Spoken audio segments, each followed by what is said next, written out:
Hi dears, welcome to another video. ഇന്ന് നമ്മൾ literature and എൻവയോൺമെൻറ്റിലെ എ ഫേബിൾ ഫോർ ടുമോറോ എന്നുള്ള ചാപ്റ്ററാണ് ഡിസ്കസ് ചെയ്യാൻ പോണത്. റേച്ചൽ കാഴ്സൺ എഴുതിയിട്ടുള്ള ഫേബിൾ ഫോർ ടുമോറോ. ഇത് സൈലന്റ് സ്പ്രിംഗ് എന്ന് പറഞ്ഞിട്ട് അവരുടെ ഒരു ബുക്കിൽ നിന്നുള്ള ഒരു പാർട്ട് അല്ലെങ്കിൽ അതിൽ നിന്നുള്ള ഒരു ചാപ്റ്ററാണ്. സൈലന്റ് സ്പ്രിംഗിലെ ചാപ്റ്റർ 1 ആണ് നിങ്ങൾക്ക് പഠിക്കാനുള്ള എ ഫേബിൾ ഫോർ ടുമോറോ എന്നുള്ളത്.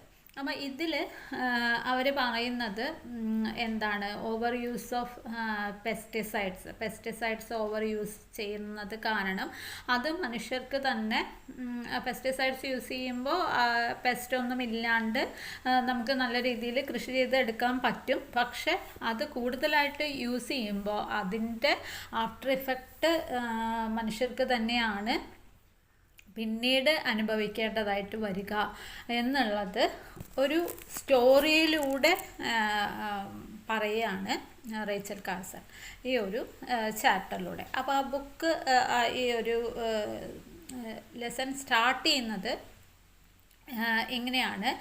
ഒരു സ്മോൾ ടൗൺ, അമേരിക്കയിലുള്ള ഒരു ചെറിയ ടൗൺ, അവിടെ ഒരു ഇമാജിനറി ടൗണിനെ കുറിച്ചാണ് പറയുന്നത്. അപ്പോൾ ഇതിൽ ഇമാജിനറി ടൗണും അതിലുള്ള സംഭവങ്ങളൊക്കെ ഇമാജിനേഷൻ ആണെങ്കിലും അതെല്ലാം എന്തുതന്നെയാണ്, റിയൽ ആണ്.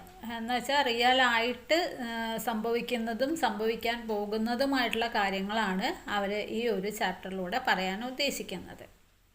അപ്പം ഈ ഒരു ടൗണിൽ ഒരുപാട് നിറച്ച് വയലുകളും അതുപോലെ തന്നെ ഫുഡ് ക്രോപ്സും അല്ലാത്തതും പ്ലാന്റ്സും അതുപോലെ നല്ല ഭംഗിയുള്ള ലാൻഡ്സ്കേപ്പും ഒക്കെയുള്ള ഒരു ടൗൺ.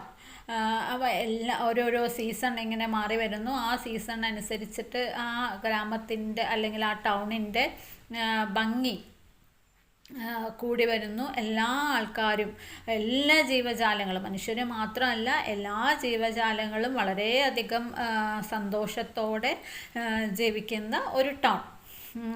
അവിടെ എല്ലാം അബണ്ടൻ്റ് ആയിട്ട് ഉണ്ട്. ഫുഡ് ക്രോപ്സ് ഉണ്ട്, നല്ല പച്ചപ്പ് നിറഞ്ഞ പ്രദേശം, പുഴകൾ, അരുവികൾ, പർവ്വതനിരകൾ, അങ്ങനെ എല്ലാം കൊണ്ടും മനോഹരമായിട്ടുള്ള ഒരു സ്ഥലമാണിത്.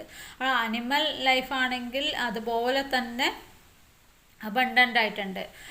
പിന്നെ എല്ലാം പൊതുവെ പറയുകയാണെങ്കിൽ എല്ലാം തികഞ്ഞിട്ടുള്ള ഒരു ടൗൺ. അങ്ങനെ വളരെയധികം സന്തോഷത്തോടെ ധാരാളം പക്ഷികളും പലതരത്തിലുള്ള ജീവജാലങ്ങളും അടങ്ങിയിട്ടുള്ള ആ ഒരു ടൗൺ പല ഭാഗങ്ങളിൽ നിന്നും ആ പ്രദേശം കാണാനായിട്ട് വിസിറ്റേഴ്സ് വരാറുണ്ട്. ചിലർ അവിടെ കാണാനായിട്ടായിരിക്കും വരിക, ചിലർ മീൻ പിടിക്കാനായിട്ടും ആയിരിക്കും വരിക, അല്ലെങ്കിൽ പ്രകൃതി ഭംഗി ആസ്വദിക്കാനായിട്ടായിരിക്കും വരിക. അങ്ങനെ പല പല ഭാഗങ്ങളിൽ നിന്നും പല തരത്തിലുള്ള ആൾക്കാർ പല ആവശ്യങ്ങൾക്കും വേണ്ടിയിട്ട് ആ ടൗണിലേക്ക് വരാറുണ്ട്. അതൊരു എന്താണ്, ഒരു വൈബ്രൻ്റ് ആയിട്ടുള്ള ഒരു പ്ലേസാണ് ട്രാവലേഴ്സിന്. അപ്പോൾ അങ്ങനെ എല്ലാം കൊണ്ടും ഒരു പാരഡൈസ് പോലുള്ള ആ ഒരു പ്രദേശത്തിന് പെട്ടെന്നാണ് ഒരു ചേഞ്ച് വരുന്നത്.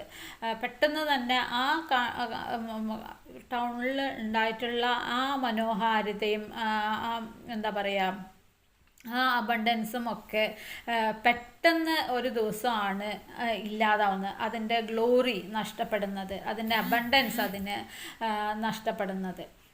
എങ്ങനെയാണ് അതിലുണ്ടാവുന്ന അനിമൽസൊക്കെ ഒരു കാരണവുമില്ലാതെ അതിങ്ങനെ ചാവണു. പിന്നെ ലൈഫ് സ്റ്റോക്സ്, കന്നുകാലികൾ ചാവാൻ തുടങ്ങി.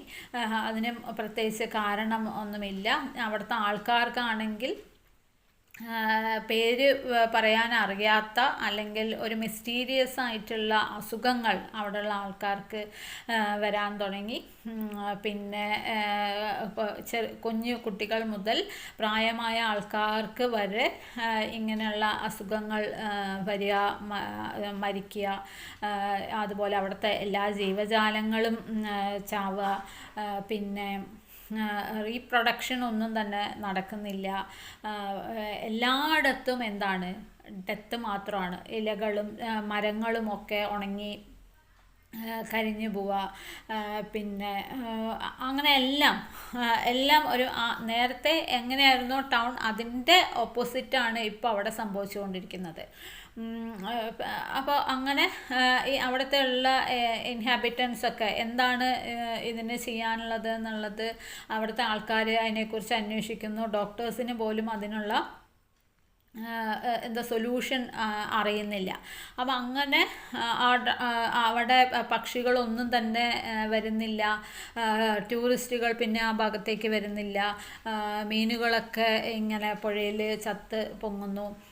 അങ്ങനെ എല്ലായിടത്തും ഒരു അൺഎക്സ്പ്ലെയിൻഡ് ആയിട്ടുള്ള ഒരു ഡെത്ത്, ഇൽനെസ്, മിസറി ഇതൊക്കെയാണ് ആ ടൗണിൽ ഇപ്പോൾ കാണാനായിട്ട് പറ്റുന്നത്. അപ്പോൾ എന്താണ് അത് എന്നുള്ളത് എക്സ്പ്ലെയിൻ ചെയ്യാനായിട്ട് പറ്റുന്നില്ല. അപ്പോൾ അത്രയും മനോഹരമായിട്ടുള്ള ഒരു ടൗൺ പെട്ടെന്ന് തന്നെ അതിൻ്റെ എല്ലാ മനോഹാരിതയും നഷ്ടപ്പെടുകയും അതിലുള്ള എല്ലാ ജീവജാലങ്ങളും ഇല്ലാതായിട്ട് അതൊരു ഡെസേർട്ടായിട്ട് മാറുകയാണ് ഇത് ചെയ്യുന്നത്. അപ്പോൾ ഈ ഒരു ഫേബിൾ എന്ന് നമ്മൾ ലിറ്ററേച്ചറിൽ പറയുന്ന എന്താണ്, ഒരു സ്റ്റോറി ഉണ്ടാവും, ഒരു ഇമാജിനറി ടെയിൽ സ്റ്റോറി പറയും. ആ സ്റ്റോറി കഴിയുമ്പോൾ അതിൽ നിന്ന് നമുക്കൊരു മോറൽ കിട്ടും. അതിനെയാണ് നമ്മൾ ഫേബിൾ പറയുക. അപ്പോൾ ഇത് ഫേബിൾ ഫോർ ടുമോറോ എന്ന് പറയുമ്പോൾ നാളത്തേക്ക് വേണ്ടിയുള്ള നമുക്കൊരു കഥയാണ് റേച്ചൽ കാഴ്സൺ ഈ ഒരു സ്റ്റോറിയിലൂടെ പറയാൻ ഉദ്ദേശിക്കുന്നത്. അപ്പോൾ ഇതിന് ഇങ്ങനെ ആ മനോഹരമായിട്ടുള്ള ടൗണിന് എന്താണ് പെട്ടെന്ന് ഇങ്ങനെയൊക്കെ സംഭവിക്കാൻ, അതിലുള്ള ജീവജാലങ്ങളൊക്കെ ഒരു ചെറിയ പുല്ല് പോലും ഇല്ലാതെ എല്ലാം നശിച്ച് ഇല്ലാതാവാനുള്ള കാരണം എന്താണ്? മനുഷ്യരുടെ ഓവർ യൂസ് ഓഫ് പെസ്റ്റിസൈഡ്സ്. അതായത് കൃഷിക്ക് വേണ്ടിയും ഒക്കെ നമ്മൾ പല തരത്തിലുള്ള കീടനാശിനികൾ ഉപയോഗിക്കുന്നുണ്ട്. അതിൻ്റെ അമിതമായിട്ടുള്ള ഉപയോഗമാണ് ആ ടൗണ് ഇങ്ങനെ അതിൻ്റെ ഡിസ്ട്രക്ഷന് കാരണമായിട്ടുള്ളത് എന്നാണ് റേച്ചൽ കാഴ്സൺ പറയുന്നത്. അപ്പോൾ ഇത് ഇപ്പോൾ ഒരു സ്റ്റോറിയിലാണ് ഇങ്ങനെ നടന്നതെങ്കിൽ റിയൽ ലൈഫിലും നമുക്ക് ചുറ്റും ഈ ഇങ്ങനെയുള്ള കാര്യങ്ങളൊക്കെ നമ്മൾ കാണുന്നുണ്ട്. ഓവർ യൂസായിട്ട് മനുഷ്യർ ഓവറായിട്ട് പെസ്റ്റിസൈഡ്സും കെമിക്കൽസും എല്ലാം ഉപയോഗിക്കുന്നുണ്ട്. അപ്പം അങ്ങനെ ഉപയോഗിക്കുന്നത് നമുക്ക് തന്നെ തിരിച്ച് മറ്റൊരു രീതിയിൽ ദോഷകരമായിട്ട് മാറുന്നു എന്നതാണ് ഈ ഒരു ഫേബിൾ ഫോർ ടുമോറോ എന്ന ഒരു സ്റ്റോറിയിലൂടെ റേച്ചൽ കാഴ്സൺ പറയാനായിട്ട് ഉദ്ദേശിക്കുന്നത്. ഇത് അവരുടെ സൈലന്റ് സ്പ്രിംഗ് എന്ന് പറയുന്ന ആ ഒരു ബുക്കിൽ നിന്നുള്ള ചെറിയൊരു ചാപ്റ്റർ മാത്രം ആണ്. ഓക്കെ, അപ്പോൾ ഇത് ഇത്രയേ ഉള്ളൂ. വളരെ സിമ്പിളായിട്ടുള്ള ചെറിയൊരു ചാപ്റ്ററാണ്. അപ്പോൾ ഈ വീഡിയോ നിങ്ങൾ കേൾക്കുക, നിങ്ങൾക്ക് എക്സാം ആണെന്ന് അറിയാം. അപ്പോൾ എല്ലാവരും ഈ വീഡിയോസ് മാത്രം കേട്ടതുകൊണ്ട് നിങ്ങൾക്ക് എക്സാമിന് പാസ്സാവാൻ പറ്റില്ല. അത് കേട്ടിട്ട് ഇത് നിങ്ങൾക്ക് ഒരു ഹെൽപ്പ് ചെയ്യാനുള്ളതെന്ന് മാത്രം. അതിൽ നിന്നൊരു ചെറിയ ഐഡിയ മാത്രമായിരിക്കും നിങ്ങൾക്ക് എൻ്റെ ഈ വീഡിയോസ് നിങ്ങൾക്ക് കിട്ടുക. അപ്പോൾ ഇത് കേൾക്കുക, നിങ്ങളുടെ മെറ്റീരിയൽസൊക്കെ നന്നായിട്ട് വായിക്കുക, നോട്ട്സ് പ്രിപ്പയർ ചെയ്യുക, നല്ലതുപോലെ എക്സാം എഴുതുക. Okay, thank you.